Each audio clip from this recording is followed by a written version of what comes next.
Hi everyone, this is Akanksha. Welcome to my channel Best Study Corner and I hope you all are good. Guys, जैसा कि आप जानते हैं हम यहाँ टीजीटी, पीजीटी एंड यूजीसी के प्रीवियस ईयर क्वेश्चंस को डिस्कस कर रहे हैं. ओके, तो चलिए हमारी इसी सीरीज को आगे बढ़ाते हुए हम अपने आज के सेशन को स्टार्ट करते हैं. तो गाइज हमारा आज का जो पहला क्वेश्चन है वो है किस स्थान से प्रसिद्ध पुरोहित की आकृति प्राप्त हुई है. ओके, ऑप्शंस हैं हड़प्पा, लोथल, दाइमाबाद या फिर मोहनजोदाड़ो. Got it. तो गाइज यहाँ जो आंसर होगा वो क्या हो जाएगा, वो होगा मोहनजोदड़ो. मोहनजोदाड़ो जो है वहाँ से हमें पुरोहित की मूर्ति आकृति प्राप्त हुई है. आकृति मूर्ति जो भी आ जाएगा आप कर लेंगे.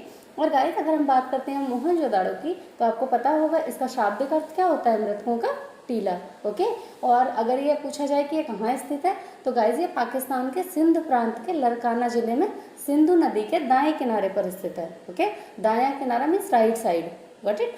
चलिए अब हम देख लेते हैं कि यहाँ से हमें मिला क्या क्या है. तो गाइज मोहनजोदड़ो से जो अवशेष प्राप्त हुए उनमें पुरोहित की आकृति, ठीक है, इसके अलावा महाविद्यालय, कांसे की नर्तकी मतलब नृत्यरत नारी की मूर्ति मिली है. इसके अलावा तो पशुपति की मूर्ति वाली एक मुद्रा मिली है. Got it. और कुंभकारों के 6 भट्टे मिले हैं, सूती कपड़ा मिला है, हाथी का कपालखंड मिला है. इसके अलावा गले हुए तांबे के ढेर, सीपी की बनी हुई पटरी और अंतिम स्तर पर बिखरे हुए एवं कुएं से प्राप्त कंकाल और गीली मिट्टी के साक्ष्य भी यहाँ से मिले हैं. Got it. तो आई होप आपको क्लियर हो गया है. तो चलिए अब हम नेक्स्ट क्वेश्चन को डिस्कस कर लेते हैं. हमारा नेक्स्ट क्वेश्चन है निम्नांकित हड़प्पा नगरों में कहाँ घरों के अंदर चौकोर या गोल अग्निकुंड पाए गए हैं. ऑप्शंस हैं हड़प्पा, मोहनजोदड़ो, लोथल या कालीबंगा. ओके, और हमें कूट दे रखा है. पहला जो है वो है 1 और 3, दूसरा 1 और 4, 2 और 3 या फिर 3 और 4. तो गाइस जो हमारे यहाँ आंसर होगा वो क्या हो जाएगा, डी हो जाएगा. ओके, कहाँ से घरों के अंदर चौकोर या गोल अग्निकुंड पाए गए हैं तो वो लोथल और कालीबंगा से पाए गए हैं. Got it. गाइस चलिए अब हम देख लेते हैं कि लोथल से और क्या क्या पाया गया है. ओके, तो सबसे पहले तो हम बात कर लेते हैं लोथल कहाँ स्थित है. तो लोथल जो है वो गुजरात के अहमदाबाद जिले में भोगवा नदी के किनारे स्थित है. ओके, और गाइस अगर हम बात करें इसकी खोज की तो इसकी खोज S.R. राव ने की थी. ओके, और यहाँ से गाइस अग्निकुंड के अलावा अगर हम बात करें तो फारस की मुद्रा पाई गई है. ओके, और धान का और बाजरे का साक्ष्य भी यहाँ से मिला है. इसके अलावा घोड़े की लघु मृण मूर्ति और 3 युगल समाधियाँ भी मिली हैं. ओके, अब अगर हम कालीबंगा की बात करते हैं गाइस तो कालीबंगा कहाँ पे, ये राजस्थान के गंगानगर जिले में स्थित है. गंगानगर इसको पहले बोला जाता था, आज अगर हम देखें तो इसे हनुमानगढ़ जिले के नाम से हम जानते हैं. ओके, और इसकी जो खोज की थी वो अमलानंद घोष ने की थी. Got it. कालीबंगा से गाइस आपको पहले भी बता चुकी हूँ भूकंप का साक्ष्य मिला है. इसके अलावा जुते हुए खेत के साक्ष्य मिले हैं. ओके, और यहाँ से सेलखड़ी तथा मिट्टी की मुहरें और मृदभांड के टुकड़े भी मिले हैं. ओके, तो चलिए अब नेक्स्ट क्वेश्चन पर मूव करते हैं. हमारा नेक्स्ट क्वेश्चन है गाइस हड़प्पा कालीन लोगों को निम्नलिखित में से किस फल का ज्ञान था. ओके, ऑप्शंस हैं संतरे का, पपीते का, अमरूद का या फिर खजूर का. तो यहाँ जो आंसर होगा वो होगा खजूर का. हड़प्पा के जो लोग थे इनको गाइस तरबूज, खजूर, नींबू और अनार आदि फलों का ज्ञान था. ओके, तो चलिए अब हम नेक्स्ट क्वेश्चन देख लेते हैं. हमारा नेक्स्ट क्वेश्चन है निम्नलिखित में से किसकी पूजा हड़प्पा संस्कृति में नहीं होती थी. आद्य रूप शिव की, मातृ देवी की, पीपल की या फिर विष्णु की. तो आई होप आप सभी इसका आंसर कर पा रहे होंगे. तो हड़प्पा सभ्यता में अगर हम देखें हड़प्पा संस्कृति जो थी उसमें किसकी पूजा नहीं होती, तो विष्णु की पूजा नहीं होती थी. ओके, क्योंकि यहाँ पे किसी भी स्थान से हमें विष्णु का कोई प्रतिमा या उनके बारे में कोई भी जानकारी नहीं प्राप्त होती है. ओके, जबकि आद्य रूप शिव जो है उनके बारे में भी पता लगता है, मातृ देवी का भी पता लगता है और पीपल और अन्य वनस्पतियाँ जो थी उनकी पूजा भी इस संस्कृति में होती थी.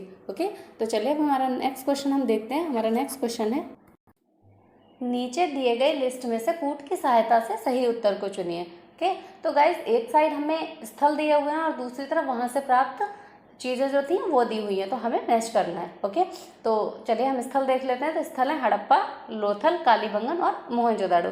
और गाइस दूसरी साइड जो वस्तुएं दी हैं वो है सिमेट्री, डॉकयार्ड, नाचने वाली लड़की और हल चलाए हुए खेत. तो गाइज अगर हम बात करते हैं सिमेट्री की तो हड़प्पा से प्राप्त हुई है, हम जानते हैं. लोथल से डॉकयार्ड का साक्ष्य मिला है. ओके। कालीबंगा से अगर हम देखें तो हल चलाए हुए खेत, जुते हुए खेत का साक्ष्य कालीबंगा से ही मिला है। और अगर हम बात करते हैं मोहनजोदाड़ो से, तो यहाँ से हमें नाचने वाली लड़की की मूर्ति के साक्ष्य मिलते हैं। तो आई होप आपको क्लियर हो गया होगा। तो चलिए अब हम नेक्स्ट क्वेश्चन डिस्कस करते हैं। हमारा नेक्स्ट क्वेश्चन है, हड़प्पा संस्कृति के किस स्थल से लोहे की हड्डियां मिली हैं? भगवान दिमाग खराब हो। हड़प्पा संस्कृति के किस स्थल से घोड़े की हड्डियां मिली हैं? ऑप्शंस हैं लोथल, सुरकोटदा, रंगपुर या फिर आलमगीरपुर। तो गाइज जो यहाँ हमारा आंसर होगा वो क्या होगा? सुरकोटदा। सुरकोटदा जो है वहाँ से हमें घोड़े की हड्डियाँ और खुर मिले हैं। ओके। और सुरकोटदा की अगर हम बात करें तो ये कहाँ पे है? तो ये गुजरात राज्य में है। जबकि गाइज अगर आपसे पूछा जाए कि घोड़े का जबड़ा और दांत कहाँ से मिले हैं, तो वो मिले हैं रानागुंडई से। Got it. और गाइज अगर हम बात करते हैं लोथल की और रंगपुर की, तो यहाँ से धान की भूसी मिली है। ओके। लोथल जो है वो बंदरगाह के लिए भी प्रसिद्ध है। और इसके अलावा अगर हम बात कर लें आलमगीरपुर की, तो हड़प्पा संस्कृति की जो पूर्वी सीमा थी, प्रीवियस सेशन में हमने डिस्कस किया था, आई होप आप रिकॉल कर पा रहे होंगे। हड़प्पा सभ्यता की पूर्वी सीमा कहाँ थी? तो वो थी आलमगीरपुर, उत्तर प्रदेश में। तो चलिए अब हम नेक्स्ट क्वेश्चन हमारा देख लेते हैं। हमारा नेक्स्ट क्वेश्चन है, पुरातात्विक साक्ष्य से प्रकट हुआ है कि सिंधु घाटी सभ्यता के निम्नलिखित प्राचीन सभ्यता से संबंध थे। के ऑप्शंस हैं चीन के साथ, ग्रीस के साथ, इराक के या फिर श्रीलंका के। तो गाइज यहाँ हमारा आंसर होगा वो क्या होगा? सी हो जाएगा, इराक के साथ, है ना। सिंधु घाटी सभ्यता के जो संबंध थे वो किसके साथ थे? तो वो इराक के साथ ही तो थे। इराक की अगर हम बात करते हैं, प्रीवियस क्वेश्चन एक आया था जिसमें हमसे पूछा गया था कि मेसोपोटामिया में कौन कौन से क्षेत्र शामिल थे। वहाँ हमने डिस्कस किया था ना, पूर्वी सीरिया, दक्षिण पूर्वी तुर्की और इराक का अधिकांश भाग जो था वो मेसोपोटामिया के अंदर आता था। तो मेसोपोटामिया के साथ सिंधु सभ्यता के संबंध हमें मिलते हैं। तो इससे हमें पता क्या लगता है कि इराक, यहाँ ऑप्शन में इराक दिया है तो इराक सही होगा। अगर गाइज हम बात कर लेते हैं कि इराक के अलावा और किन किन देशों के साथ इसके व्यापारिक संबंध थे, तो गाइज मध्य एशिया, उत्तरी पूर्वी अफगानिस्तान, ईरान, बहरीन द्वीप, मेसोपोटामिया तो आ ही गया, और इसके अलावा मिस्र आदि देशों के साथ भी इनके घनिष्ठ व्यापारिक संबंध थे। ओके। तो चलिए अब हम नेक्स्ट क्वेश्चन डिस्कस करते हैं। हमारा नेक्स्ट क्वेश्चन है, रेखीय मापन के लिए हाथी दांत का पैमाना प्राप्त हुआ है लोथल से, कालीबंगा से, धौलावीरा से या फिर सुरकोटदा से। तो गाइज यहाँ जो हमारा आंसर होगा वो क्या हो जाएगा? लोथल से। रेखीय मापन के लिए हाथी दांत का पैमाना जो हमें मिला है वो लोथल से मिला है। ओके। लोथल की गाइज अगर हम बात करते हैं तो यह गुजरात के अहमदाबाद जिले में भोगवा नदी के किनारे स्थित है। ओके। कभी कभी क्वेश्चन यहाँ से डायरेक्टली आपसे पूछ लिया जाता है। इसके अलावा अगर बात की जाए इसकी खोज किसने की थी, तो वो 1954 में SR राव ने की थी। ओके। जबकि 1955-56 में इसकी जो खुदाई कराई गई थी वो रंगनाथ राय के नेतृत्व में कराई गई थी। Got it. और आपको पता ही होगा कि लोथल की जो मुख्य विशेषता क्या थी, वो बंदरगाह था। ओके। इसके अलावा यहाँ से धान और बाजरे का साक्ष्य भी मिलता है, फारस की मुहर भी मिली है, घोड़े की लघु मृण मूर्ति और 3 युगल समाधियाँ मिली हैं यहाँ से। ओके। तो चलिए हम हमारे नेक्स्ट क्वेश्चन को डिस्कस कर लेते हैं। हमारा नेक्स्ट क्वेश्चन है, नेक्स्ट क्वेश्चन गाइस जो है वो मैच कराने के लिए है। ओके। एक तरफ सैंधव सभ्यता के पतन के कारण दिए हुए हैं और दूसरी तरफ विद्वानों के जो मत हैं कि कौन से विद्वानों ने क्या माना है उसके पतन का कारण, वो दिया गया है और आपको मैच करना है। तो चलिए हम क्वेश्चन देख लेते हैं। क्वेश्चन है गाइस, सूची 1 को सूची 2 से सुमेलित कर सही उत्तर नीचे दिए गए कूट चुनिए। ओके। सूची 1 में जो दिए हैं वो सैंधव सभ्यता के पतन के कारण दिए हैं, जिसमें पहला दिया है सिंधु नदी की बाढ़, दूसरा बाह्य आक्रमण, फिर जलवायु परिवर्तन या फिर भूतात्विक परिवर्तन की वजह से इसका पतन हुआ। दूसरी तरफ विद्वानों का मत दिया है, तो विद्वानों की बात अगर हम करें तो R.L. स्टाइन, गार्डन चाइल्ड एवं मार्टिमर व्हीलर एंड राइक्स एवं देल्स और मार्शल एवं मैके, और 5th पे है स्टुअर्ट पिगट।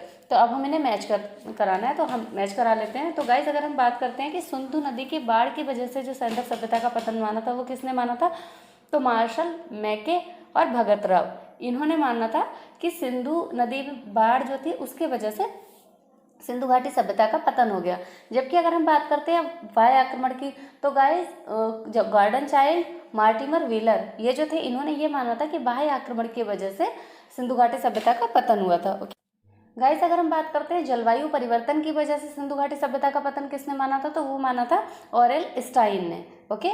और भूतात्विक परिवर्तन जो थे उनकी वजह से सिंधु घाटी सभ्यता का पतन माना था राइक्स एवं देल्स ने। इसके अलावा गाइस कभी कभी पूछ लिया जाता है कि आर्यों के आक्रमण की वजह से सिंधु घाटी सभ्यता का पतन हो गया, इस मत का समर्थन किसने किया था, तो वो किया था सर जॉन मार्शल ने। Got it. तो चलिए अब हम नेक्स्ट क्वेश्चन की तरफ मूव करते हैं। हमारा जो नेक्स्ट क्वेश्चन है वो है, किस हड़प्पाई स्थल से एक मानव अस्थिपंजर के निकट एक बकरे का अस्थिपंजर प्राप्त हुआ है? ऑप्शन हैं लोथल, कालीबंगा, हड़प्पा और मोहनजोदड़ो। तो गाइस जो यहाँ आंसर होगा वो हो जाएगा मोहनजोदड़ो। ओके, मोहनजोदड़ो जो था वहाँ से एक मानव के अस्थिपंजर के साथ में बकरे का अस्थिपंजर भी प्राप्त हुआ उसके पास में ही। ओके, अगर हम बात करते हैं मोहनजोदड़ो की, तो गाइस ये पाकिस्तान के सिंध प्रांत के लरकाना जिले में सिंधु नदी के दाएं तट पर स्थित है। Got it. और गाइस अगर हम बात करें यहीं पे सिंधु नदी के दाएं तट पर तो मोहनजोदड़ो स्थित है, जबकि बाएं तट पर कौन है? तो वो है चनहुदड़ो। Got it. मोहनजोदड़ो से गाइस बृहद स्नानागार के साक्ष्य मिलते हैं, हम सभी जानते हैं, जिसको मार्शल ने तत्कालीन विश्व का आश्चर्यजनक निर्माण भी बताया। ओके, इसके अलावा अगर हम बात करें तो यहाँ से कांस्य की नर्तकी की मूर्ति प्राप्त होती है, कर्मकारों के भट्टे मिलते हैं। ओके, सीपी की बनी हुई पटरी मिलती है, हाथी का कपालखंड मिलता है, कुंभकारों के 6 भट्टे, उसके अलावा मतलब कुएं से प्राप्त नरकंकाल, घोड़े के दांत, गीली मिट्टी पर कपड़े के साक्ष्य, ये सभी भी मिलते हैं। ओके, तो चलिए अब हम नेक्स्ट क्वेश्चन देख लेते हैं। हमारा जो नेक्स्ट क्वेश्चन है वो है, यूनानियों को कपास का ज्ञान भारतीयों से हुआ, वे इसे कहते थे सिंधु, इंडन, सिंडन या फिर हिंदन? तो गाइज यहाँ जो आंसर होगा वो क्या हो जाएगा? सिंडन। जो यूनानी थे वो कपास को सिंडन कहते थे। ओके, और गाइज जो कपास है इसका प्रमाण जो मिला था तो वो हड़प्पा में पाई गई एक मुद्रा से लिपटे हुए कपास से मिला था। ठीक है, और अगर हम बात करें कि इसे सिंडन क्यों कहते थे, वो तो सिंध में पैदा होने की वजह से इसे वो सिंडन कहते थे। Got it. आई होप आपको क्लियर हुआ है। तो हमारा नेक्स्ट क्वेश्चन है, हड़प्पा संस्कृति के लोग लाजबर्द निम्नलिखित में से किस देश से प्राप्त करते थे? ईरान से, इराक से, मिस्र से या फिर अफगानिस्तान से? तो गाइस जो आंसर होगा वो क्या हो जाएगा? अफगानिस्तान से। ओके, हम जानते हैं कि सिंधु घाटी सभ्यता जो थी उसमें व्यापार वाणिज्य का बहुत महत्वपूर्ण स्थान था, है ना। तो गाइस जो अफगानिस्तान था वहाँ से लाजबर्द और चांदी आयात की जाती थी। ओके, याद रखिएगा, लाजबर्द के अलावा अगर चांदी भी कभी पूछ लेंगे तो वो भी कहाँ से आयात की जाती थी? अफगानिस्तान से। और गाइस अगर हम बात करें कि लाजबर्द अफगानिस्तान में कहाँ से प्राप्त की जाती थी, तो वो अफगानिस्तान का भी बदख्शा एक क्षेत्र है जहाँ से लाजबर्द जो थी आयात की जाती थी। बदख्शा बहुत फेमस था लाजबर्द के लिए। Got it. आई होप आपको क्लियर हुआ होगा। तो चलिए हम नेक्स्ट क्वेश्चन देखते हैं। हमारा नेक्स्ट क्वेश्चन है गाइस, निम्नलिखित में से सर्वप्रथम किसने प्रतिपादित किया कि हड़प्पीय संस्कृति का विकास सिंधु क्षेत्र में स्वतः हुआ और इसमें पश्चिम का अंतर्वेद नहीं था? ऑप्शंस हैं दयाराम साहनी ने, रखलदास बनर्जी ने, जॉन मार्शल ने और माधोस्वरूप वत्स ने। तो गाइस माधोस्वरूप वत्स जो थे उन्होंने माना था कि सिंधु सभ्यता जो थी इसका उद्भव ईरानी, बलूच और सिंधु संस्कृतियों तथा भारत की स्थानीय संस्कृतियों से हुआ, ना कि पश्चिम से। इन्होंने ये माना था कि इसमें पश्चिम का कोई अंतर्वेद नहीं था। Got it. आई होप आपको क्लियर हुआ है। तो चलिए अब हमारा नेक्स्ट क्वेश्चन हम देखते हैं। हमारा नेक्स्ट क्वेश्चन है गाइस, परवर्ती हड़प्पा काल की पुरा सामग्रियों के साथ चित्रित धूसर पात्र परंपरा के अवशेष मिले हैं। रोपड़ से, भगवानपुरा से, बनावली से या फिर दौलतपुर से? तो गाइस जो आंसर होगा वो होगा भगवानपुरा। ओके, अगर हम बात करते हैं परवर्ती हड़प्पा काल में, तो यहाँ के जो पुरावशेष हैं उनके साथ चित्रित धूसर नृत्यवान परंपरा के अवशेष जो हैं वो हरियाणा के कुरुक्षेत्र में सरस्वती नदी के दक्षिणी तट पर, ओके, भगवानपुरा नामक एक पुरास्थल है, वहाँ से मिले हैं। और इसका उत्खनन अगर पूछा जाए किसने कराया तो वो जेपी जोशी द्वारा करवाया गया था। Got it. चलिए हम हमारे नेक्स्ट क्वेश्चन पर मूव करते हैं। हमारा नेक्स्ट क्वेश्चन है, पक्की मिट्टी से बने हल्का प्रतिरूप कहाँ से प्राप्त हुआ है? बनावली से, कालीबंगा से, राखीगढ़ी से या फिर रंगपुर से? तो गाइस जो आंसर होगा वो क्या हो जाएगा? बनावली से। ओके, पक्की मिट्टी से बने हल्का प्रतिरूप बनावली से प्राप्त हुआ है। Got it. बनावली की अगर गाइस हम बात करते हैं तो ये हरियाणा राज्य में हिसार जिले में सरस्वती नदी के किनारे स्थित था। Got it. और गाइस यहाँ से अगर हम और कुछ चीज़ों का देखें तो इसके अलावा पक्की मिट्टी के हल के अलावा यहाँ से अग्निवेदियाँ, ठप्पे, चूड़ियाँ, नारी की मूर्तियाँ तथा जौ के दानों के अवशेष भी यहाँ से प्राप्त होते हैं। Got it. आई होप आपको क्लियर हुआ है। आई होप गाइज आपने सेशन को एंजॉय किया होगा, आपको सेशन काफ़ी हेल्पफुल लगा होगा। तो गाइज अगर आपको सेशन पसंद आया तो प्लीज़ मेरी वीडियो को लाइक कीजिए, ज़्यादा से ज़्यादा लोगों के साथ शेयर कीजिए और चैनल को सब्सक्राइब कीजिए। मिलते हैं हमारी नेक्स्ट क्लास में। Thank you.